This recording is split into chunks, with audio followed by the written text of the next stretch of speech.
뉴스 속 경제 이슈는 더 쉽고 깊게, 최신 고용 동향은 더 빠르게 전해드리는 고용브리핑 365 시간입니다. 차승은 기자와 함께합니다. 안녕하세요. 안녕하세요. 오늘 어떤 이슈 가져오셨나요? 요즘 이 드라마 안 보면 대화 나누기도 어려울 정도죠. 바로 자폐 변호사의 이야기를 다룬 드라마 이상한 변호사 우영우입니다. 착한 드라마, 힐링 드라마라는 호평 속에 실제 장애인들과 가족들에게도 공감을 얻는 것으로 알려졌는데요. 네. 하지만 진짜 현실에서는 어떨까요? 이슈픽에서 장애인의 취업률과 임금 현황을 짚어보겠습니다. 네. 이 드라마 앵커님께서는 보신 적이 있으실까요? 네, 저는 굉장히 즐겨봅니다. 우투더, 영투더, 우 이렇게 얘기하면서 인사를 하는 방법이 있거든요. 그 인기 이제 수치로 먼저 증명되고 있는데요. 첫 회에는 0.9%였거든요. 방영 채널이 신생 매체인데도 3주 만에 10%를 넘겼습니다. 못 보신 분들을 위해서 소개를 잠깐 하자면 드라마 이상한 변호사 우영우에선 천재적인 두뇌와 자폐 스펙트럼 장애를 동시에 가진 변호사를 주인공으로 내세우고 있는데요. 매회 등장하는 각종 사건을 우영우만의 방식으로 해결하는 과정을 그리고 있습니다. 드라마 곳곳에 우영우 변호사가 장애에 대한 편견을 깨고 어떻게 현실을 헤쳐나가는지를 보여주는 대목들이 많거든요. 하지만 실제 장애인들 현실은 드라마와는 좀 다른 부분들도 많을 것 같아요. 네, 드라마는 우영우 변호사를 통해서 여전히 사회 곳곳에 존재하는 자폐에 대한 사회의 시선을 적나라하게 보여주고 있습니다. 로스쿨 수석 졸업임에도 로펌 취직이 쉽지 않았던 우영우 변호사처럼 그들의 취직도 여간 어려운 일이 아닌데요. 실제 장애인의 취업률과 임금 현황을 들여다보면 드라마 속 인물인 우영우는 오히려 특별한 사례라는 것을 알 수 있습니다. 그렇죠. 한국장애인개발원 지난 2020년 통계를 보면 장애인 임금 근로자의 평균 임금은 197만 1,000원으로 전체 인구 임금 근로자 임금의 70% 정도에 불과합니다. 이 우영우, 드라마 속의 우영우도 굉장히 높은 점수로 로스쿨을 졸업을 했는데도 취업이 잘 안 되는 사례를 똑같이 보여주고 있는데 임금 차이도 있지만 실제로 장애인들 취업 자체가 거의 안 되는 경우들이 현실에서는 참 많을 거예요. 네, 맞습니다. 지난해 15세 이상 장애인 인구 가운데 경제활동 참가율은 37%고 고용률은 34.9% 정도입니다. 10명 중 6명이 경제활동에 참가하는 전체 비율에 비교하면 고용률 역시 절반 정도에 그치는 겁니다. 좀 더 세부적으로 들여다보면 장애인 취업자 중 60%는 몸 외부 기능에 제약이 있는 지체 장애인이고요. 자폐성을 포함한 정신적 장애인의 비율은 6.4%에 불과합니다.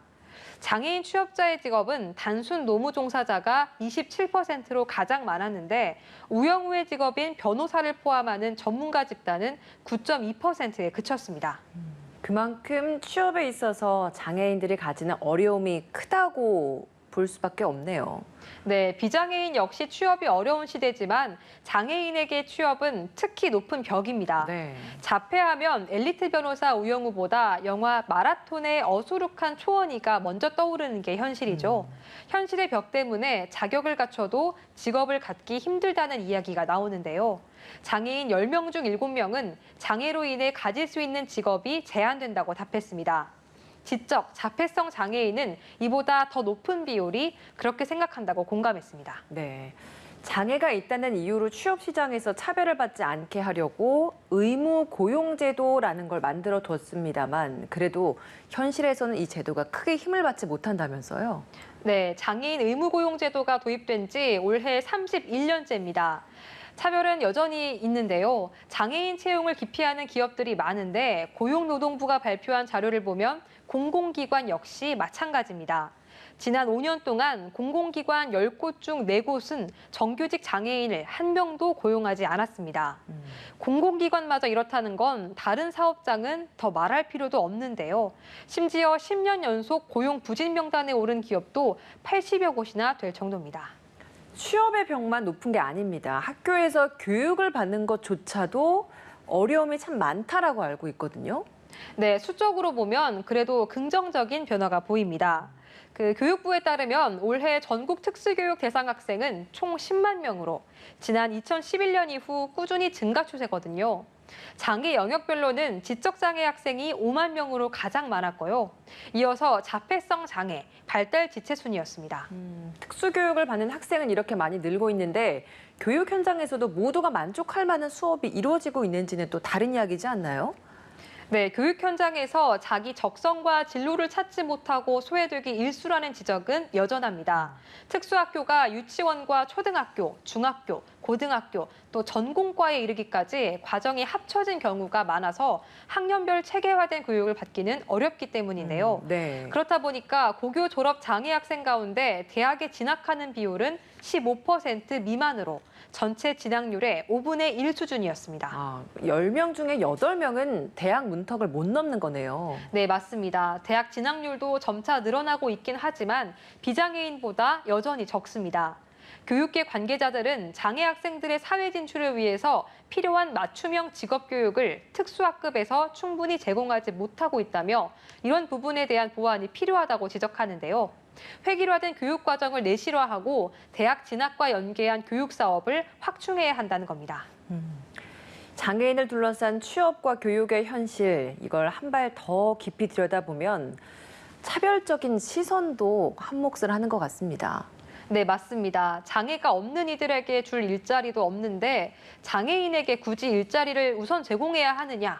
이런 바보 같은 의문을 가지는 이들이 의외로 많기 때문인데요. 네. 각종 복지 혜택을 주는데 일자리가 왜 필요하냐? 이런 논리입니다.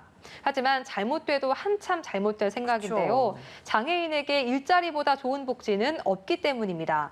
일자리를 통해 경제적 안정을 찾을 수 있는 것은 물론이고요. 사회 구성원으로서 당당히 살아갈 토대를 마련하기 때문입니다. 그러기 위해서는 요건을 갖출 수 있는 교육 역시 필수입니다. 네, 맞습니다. 해외에서는 이런 장애인들의 취업이나 교육에 대해서 어떻게 지원이 이루어지고 있나요?